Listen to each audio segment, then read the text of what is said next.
कैमूर से बड़ी राजनीतिक खबर सामने आई, जहां यूजीसी कानून को लेकर कांग्रेस ने मोदी सरकार पर तीखा हमला बोला है। कैमूर पहुंचे कांग्रेस प्रभारी और जिला पर्यवेक्षक सुरेश मुखिया बिंद ने आरोप लगाया कि केंद्र सरकार शिक्षा सुधार के नाम पर समाज को बांटने की राजनीति कर रही है। उन्होंने कहा कि पहले धर्म और जाति के आधार पर लोगों को लड़ाया गया और अब यूजीसी कानून के जरिए छात्रों और शिक्षण संस्थानों में भ्रम की स्थिति पैदा की जा रही है। कांग्रेस का दावा है कि यह कानून छात्रों के भविष्य पर नकारात्मक असर डाल सकता है।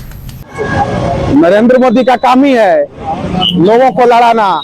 बीजेपी की पुरानी नीति है हिंदू मुस्लिम को कभी लड़ाना, कभी जाति जाति को लड़ाना, कभी बैकवर्ड फॉरवर्ड करना।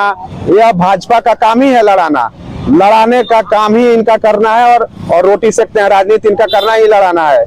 और कांग्रेस एक ऐसी पार्टी है कि 70 साल तक शासन किया देश में, लेकिन यह किसी भी नीति, कोई भी योजना, कोई भी प्लानिंग यह लाई, उससे किसी को कोई आपत्ति नहीं हुआ। लेकिन भाजपा को मात्र 11-12 साल हुआ, इसमें जितना भी इन्होंने कार्यक्रम किया सब लड़ाने वाला किया। अभी यूजीसी योजना ये जो लाए हैं बिल, इसमें बैकवर्ड फॉरवर्ड लड़ गए, दलित ओबीसी लड़ गए, फॉरवर्ड इसके खिलाफ हो गए। यह क्या है, जाति जाति में और वर्ग वर्ग में लड़ाने का काम करते हैं। हमारा देश इससे और कमजोर हो रहा है। भाजपा का काम है समाज को कमजोर करना, समाज को बांटना, समाज को लड़ाना और राजनीतिक रोटी सेकना।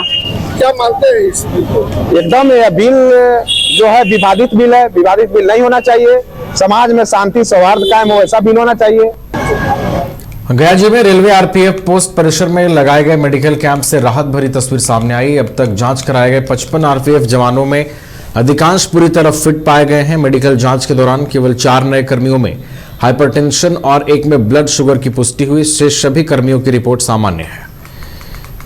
जैसा कि हमारे सीएमएस सर के आदेश से यहाँ पहले ही चिट्ठी निकल चुकी थी कि हम लोग पब्लिक अवेयरनेस प्रोग्राम जो क्रिएट करते हैं, जो रेलवे की तरफ से हर एक मंथ में एटलीस्ट 2 तो होना ही होना है और हम लोग करते हैं जगह बदल के। तो इस बार सर का आदेश के हिसाब से यहाँ के जो कमांडेंट साहब थे उनसे बात होने के बाद यहाँ का शेड्यूल किया गया और यहाँ सब कुछ आए। हम लोग सर के आदेश पे यहाँ बेसिक एसेंशियल जो जांच हुई, बीपी, शुगर, यूरिन की जांचें हुई और उसमें 50 से 60 पेशेंट अभी तक जो इनका जांच हो चुका है, जिसमें से जैसा सर बताए थे कि कुछ पेशेंट न्यूली पॉजिटिव आए जिनको खुद नहीं पता था कि क्या है। कुछ लोग ऐसे आए जो बॉर्डर लाइन पे थे, तो उनको लाइफस्टाइल डिसऑर्डर हम लोग की कैसे बिना दवाई खाए अपने जिंदगी में कुछ परहेज करके ही कंट्रोल कर सकते हैं, वो सब किया गया।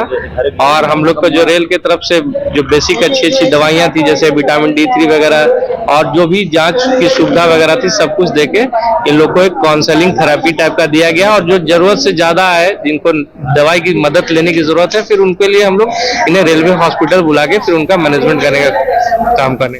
क्रिकेट के विश्व मंच पर छा रही हैं रांची की प्रतिभाएं। इन प्रतिभाओं को संवार रहा है जेके इंटरनेशनल क्रिकेट एकेडमी। अनुभवी कोच की देखरेख, सुविधाओं से लैस जेके क्रिकेट एकेडमी अनुशासन और आत्मविश्वास का विश्वास भरा सफर। घर रहने का मकान भर नहीं, ये खुशियों की तिजोरी है। दरवाजे पर दस्तक देता पड़ोस, खिड़कियों से उमड़ आता आसमां, तारों में उलझी ऐसी ना जाने कितनी दास्तां। कहती हैं चले डायमंड सिटी, एक सफर हम सफर के साथ अपने घर तक। Diamond city, life long bonding, 500 से ज्यादा खुशहाल डायमंड परिवार। जल्दी करें, सिर्फ 200 फ्लैट बाकी। आज ही बुक करें अपना आशियाना।